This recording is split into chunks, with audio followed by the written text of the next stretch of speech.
Hi friends, welcome to Dzire mind channel. ఈరోజు వచ్చేసరికి మనము ఫండమెంటల్ రైట్స్లో భాగంగా ప్రభుత్వ ఉద్యోగాలలో సమాన అవకాశాల గురించి చూస్తున్నాం కదండి ప్రీవియస్ వీడియోలో. సో అందులో భాగంగా ఏంటి మనం మండల కమిషన్ యొక్క సిఫారసులు వాటి గురించి చూసాము. ఈరోజు ఏంటంటే ఆర్థిక బలహీన వర్గాలకి ప్రభుత్వ ఉద్యోగాల్లో రిజర్వేషన్ కల్పించడం జరిగింది కదా. అంటే ఏంటి, ఆర్థికంగా అంటే ఉన్నత కులాలలో ఆర్థికంగా బలహీనమైన వర్గాల కోసము ప్రభుత్వ ఉద్యోగాలు రిజర్వేషన్ కల్పించడం జరిగిందనమాట. సో ఆ రిజర్వేషన్ గురించి ఇప్పుడు చూద్దాము. మనకి 103వ రాజ్యాంగ సవరణ చట్టము 2019లో చేయడం జరిగింది కదా. సో దాని ద్వారా ఏం చేశారు అంటే మనకి ఆర్థికంగా బలహీన వర్గాలకి రిజర్వేషన్ అనేది అమల్లోకి రావడం జరిగిందనమాట. వీరికి కేంద్ర ప్రభుత్వ భారత ప్రభుత్వంలోని సివిల్ పోస్టులు సివిల్ సర్వీసులలో 10% రిజర్వేషన్ కల్పించడం జరిగింది. ఎవరికి 10% రిజర్వేషన్ కల్పించారు అంటే మనకి ఆర్థికంగా అంటే ఉన్నత కులాల్లో కూడా మనకి ఆర్థికంగా వెనుకబడిన వారి కోసము 10% రిజర్వేషన్ని 103వ రాజ్యాంగ సవరణ చట్టం ద్వారా 2019లో మనకి రాజ్యాంగంలో చేర్చడం జరిగింది. సో మరి ఈ ప్రయోజనాన్ని పొందే ఆర్థిక బలహీన వర్గాలు అంటే ఇప్పుడు ఈ ప్రయోజనాన్ని పొందాలి అంటే వాళ్ళు ఆర్థికంగా బలహీన వర్గాలు అయి ఉండాలి. ప్లస్ ఎస్సీ, ఎస్టీ, బీసీ ఈ కేటగిరీ కిందక చెందని వారై ఉండాలి. ఎందుకంటే ఎస్సీ, ఎస్టీ, బీసీలకు ఆల్రెడీ రిజర్వేషన్ ఉంది. ఆ కమ్యూనిటీని బేస్ చేసుకుని ఎస్సీలకి, ఎస్టీలకి, ఓబీసీలకి రిజర్వేషన్ ఉందన్నమాట. సో ఆ రిజర్వేషన్ పొందేవారు ఈ రిజర్వేషన్ పొందడానికి అనర్హులు అనమాట.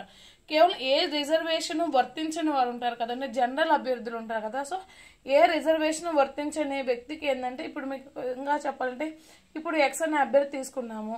సో ఒక కాలేజీలో వచ్చేసి ఇప్పుడు ఎక్స్, వై, జెడ్ అంతే ఏబిసిడి నలుగురు స్టూడెంట్స్ ఉన్నారనుకోండి. నలుగురు స్టూడెంట్లు ఏ అనే వ్యక్తి వచ్చేసరికేమో ఎస్సీ వ్యక్తి, బి అనేవాడు ఎస్టీ అనే వ్యక్తి, సి అనేవారు వచ్చేసరికి మనకి ఓబీసీ వ్యక్తి, డి అనేవారు జనరల్ అభ్యర్థి అనమాట.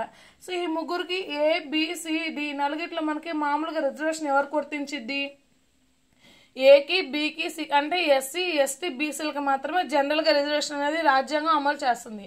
కానీ ఇప్పుడు 103వ రాజ్యాంగ సవరణ 2019లో ఏం చేశారంటే ఈ డి అనే వ్యక్తి ఉన్నాడు జనరల్ అభ్యర్థి, ఇతనేంటి ఆర్థికంగా వెనకబడి ఉన్నవారు అనమాట. సో అందుకని వీరి కోసం కూడా మళ్ళీ 10% రిజర్వేషన్ కల్పించడం జరిగింది. సో మరి ఈ 10% రిజర్వేషన్కి ఈ డి పొందే 10% రిజర్వేషన్కి మరి ఏబీసీ వ్యక్తులు ఎలిజిబుల్ అవుతారంటే మనకి ఏబీసీ వ్యక్తులు ఎలిజిబుల్ అవ్వరు. ఎందుకంటే ఆల్రెడీ ఏబీసీ వ్యక్తులు ఆయా కేటగిరీల వాళ్ళు రిజర్వేషన్ పొందుతున్నారు కాబట్టి ఈ డి అనే వ్యక్తి పొందే రిజర్వేషన్కి వాళ్ళు ఎలిజిబుల్ అవ్వరు అనమాట. సో అదే మనకి ఇక్కడ చెప్తున్నారు. అంటే ఎస్సీ, ఎస్టీ, ఓబీసీ కేటగిరీల కింద రిజర్వేషన్ తీసుకునేవారు మనకి దీనికి ఎలిజిబుల్ అవ్వరు అని చెప్తున్నారు. మరి ఈ అర్హత పొందాలి అంటే ఏంటి, మనకి 10% అంటే ఆర్థికంగా బలహీన వర్గ కింద ఉండి 10% రిజర్వేషన్ పొందాలి అంటే ఉండాలి అంటే ఈ రిజర్వేషన్ పొందాలి అంటే వారికి ఏ నిబంధనలు అంటే మనకి ఆర్టికల్ 15 ప్రకారం ఏ నిబంధనలు అయితే ఉన్నాయో సేమ్ అవే నిబంధనలు అనేవి వీరికి కూడా వర్తించడం జరిగింది అనమాట. సో మరి ఈ రిజర్వేషన్కి లోబడి ఏమేమి పోస్టులను మినహాయించారు అంటే మరి జనరల్గా ఎస్సీ, ఎస్టీ, బీసీలకి అన్నిట్లో రిజర్వేషన్ ఇస్తున్నారు కదా. సో వీరికి ఏంటంటే కొన్ని పోస్టుల నుంచి అఖిల భారత సర్వీసులు, అదేవిధంగా మనకి స్టేట్ సర్వీసెస్లు, ఇలా group D, group B, C, D category అన్నిట్లలోనూ రిజర్వేషన్ ఇస్తున్నారు. కానీ కొన్ని వాటిలో ఏంటంటే వీళ్ళకి రిజర్వేషన్ నుంచి మినహాయింపు ఇవ్వడం అంటే 10% రిజర్వేషన్ నుంచి మినహాయింపు ఇవ్వడం జరిగింది. ఆ మినహాయించిన పోస్టులు ఉద్యోగాలు ఏమిటనేది చూద్దాము.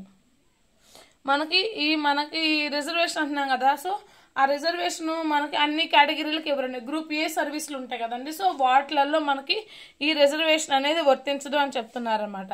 ఇంకా మనకి క్యాబినెట్ సెక్రటేరియట్ ఆర్డర్ 1961 బేస్ చేసుకొని శాస్త్ర సాంకేతిక పోస్టులు ఉంటాయి కదండి మనకి సైన్స్ అండ్ టెక్నాలజీ రంగాలు, అదేవిధంగా న్యాచురల్ సైన్స్, దాంతోపాటు exact sciences, applied sciences, technical educations. So వీటిలలో ఏంటంటే వాటిలలో విధులు నిర్వహించే వారికి కూడా మనకి ఈ రిజర్వేషన్ అనేది ఉండదు. ఎందుకంటే అవి మనకి నాలెడ్జ్ బేస్డ్ పోస్టులు కాబట్టి సో వాటిలలో ఈ 10% రిజర్వేషన్ అనేది వర్తించదు ఈ పోస్టులకి అని చెప్పడం జరుగుతుంది. ఎందుకంటే మనకి ఈ పోస్టులు అనేవి పరిశోధనలు నిర్వహించడం అంటే పరిశోధకులకు మార్గదర్శకాలు ఇవ్వడం కోసం నిర్వహిస్తున్నాయి కాబట్టి వీటికి రిజర్వేషన్ నుంచి మినహాయింపు అనేది ఇవ్వడం జరిగింది. ఇదన్నీ మనకి అంటే ఈడబ్ల్యూఎస్ అని చెప్పొచ్చు. ఇది ఒక మాటలో చెప్పాలంటే మనకి ఈడబ్ల్యూఎస్ రిజర్వేషన్ గురించి. నెక్స్ట్ వచ్చేసరికి మనము అస్పృశ్యత రద్దు, abolition of untouchability. So untouchability అనేది మనకి ఏ రూపంలో ఉన్న నేరమే కదా. సో దాని గురించి అయితే ఇప్పుడు చూద్దామండి.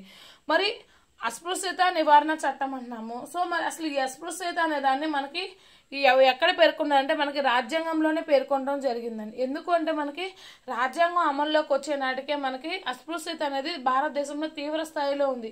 సో భారతీయులు అంటే మనకి బ్రిటిషర్స్ రాకముందు నుంచే మనకేంటి కులాలు మతాలు వారు చేసే వృత్తిని బేస్ చేసుకొని కులాలను బేస్ చేసుకొని బ్రాహ్మణులు అధికులు అని చెప్పి మిగిలిన వాళ్ళు అంటరాని వారు అని చెప్పి అట్లా మనకి వేదకాలం నుంచే మనకి అస్పృశ్యత అనేది ఉంది.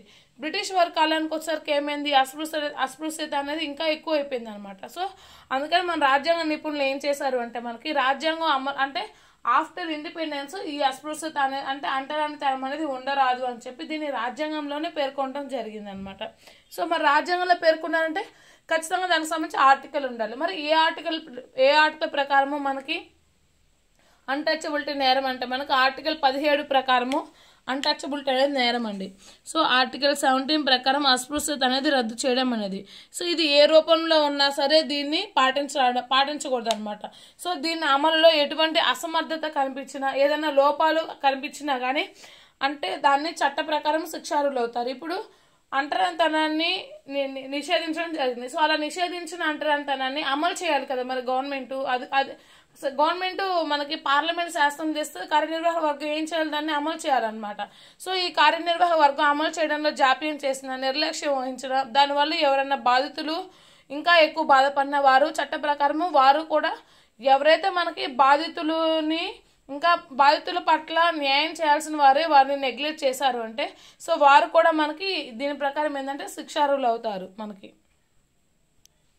1976లో ఏం చేశారంటే అస్పృశ్యత నేర చట్టాన్ని తీసుకురావడం జరిగింది అనమాట. అంటే అస్పృశ్యత అనేది నేరము అని చెప్పి చట్టాన్ని తీసుకురావడం జరిగింది. ఎప్పుడు తీసుకొచ్చారో ఆ చట్టం అంటే మనకి 1976లో తీసుకొచ్చారనమాట.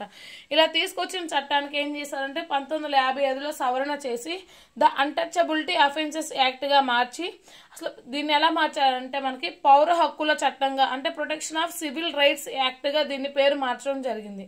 అంటే ఏంటి మనకి అన్టచబిలిటీ అఫెన్సెస్ యాక్ట్గా ఉన్న పేరుని ఎలా మార్చారంటే మనకి ప్రొటెక్షన్ ఆఫ్ సివిల్ రైట్స్ అంటే మనకి పౌర హక్కుల చట్టంగా దీన్ని 1955లో నామకరణం చేశారండి. మామూలుగా ఏంది అస్పృశ్యత నేర చట్టం మనకి ఎప్పుడు చేశారు అంటే 1976 చెప్తాము.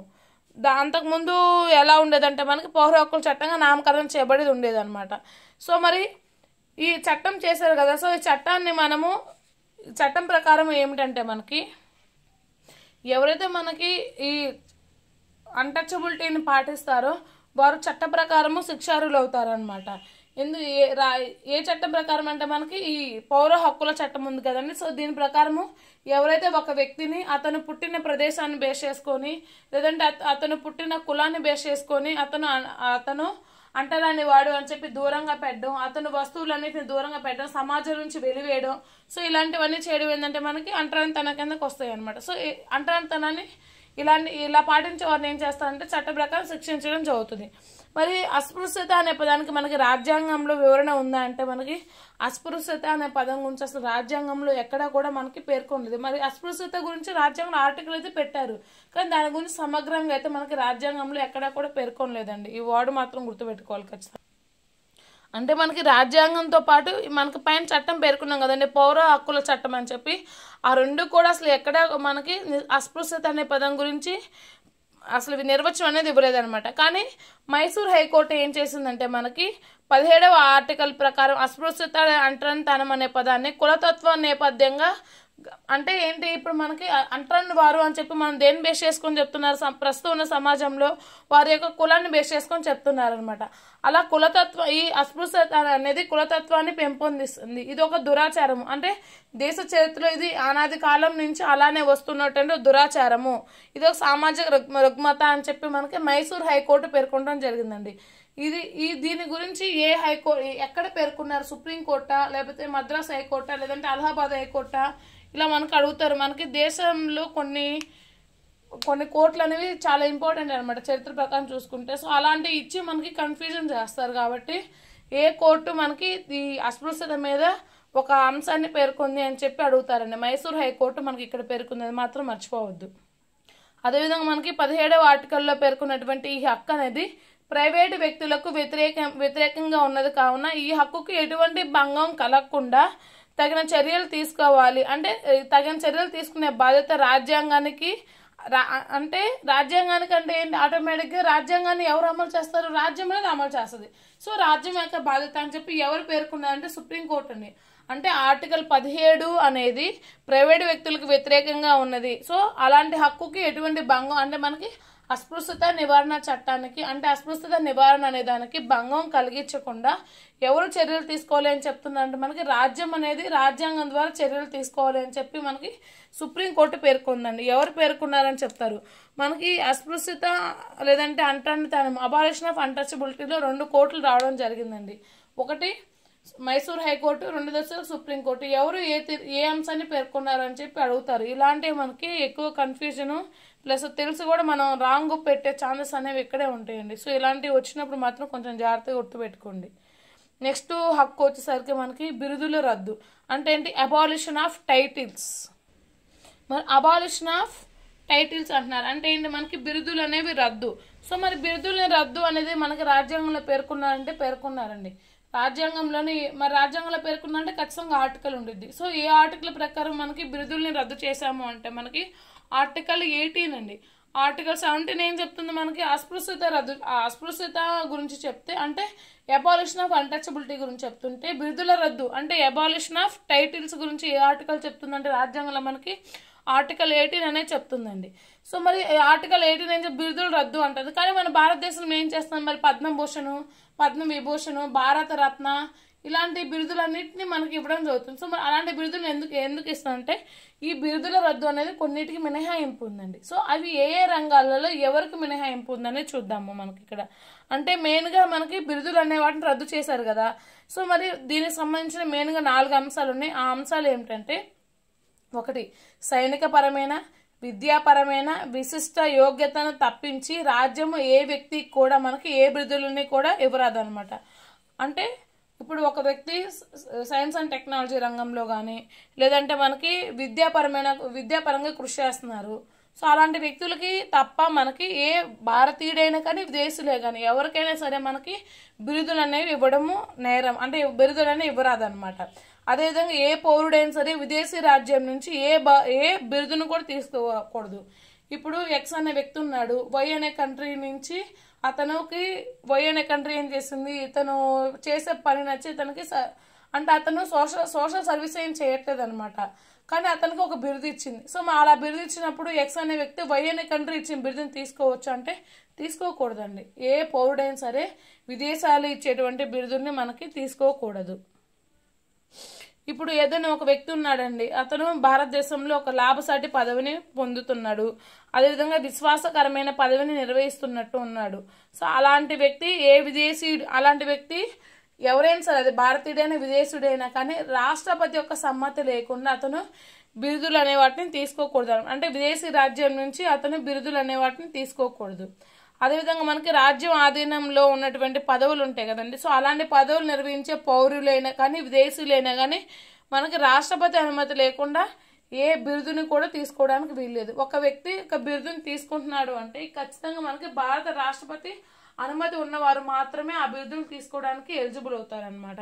ఇప్పుడు మనకి భారత రత్న ఉంది. భారత రత్న ఎవరు ఇస్తున్నారు, భారతదేశంలో ఒక రంగంలో విశిష్టమైన కృషి చేసిన వ్యక్తికి మాత్రమే, అంటే అతను అసామాన్యమైన ప్రతిభను కనబరుస్తున్నాడు అన్నమాట. ఇప్పుడు మనకి ఎగ్జాంపుల్ చెప్పాలంటే పివి నరసింహారావు గారికి రీసెంట్గా భారత రత్న ఇవ్వడం జరిగింది. సో అతను ఏం చేశారు, మనకి సంస్కారం తీసుకోవడం జరిగింది అనమాట. అంటే భారతదేశం యొక్క అభివృద్ధికి అతను ఎంతగానో కృషి చేయడం వల్ల ఏం చేశారు, అతనికి పివి నరసింహారావు గారికి భారత రత్న అవార్డుని ఇవ్వడం జరిగింది అనమాట. సో అలా భారతదేశానికి ఎనలేని కృషి అంటే వాళ్ళు అంటే ఎక్కువగా కృషి చేసిన వ్యక్తులకు మాత్రమే టైటిల్స్ అనేవి ఇవ్వడం జరిగింది.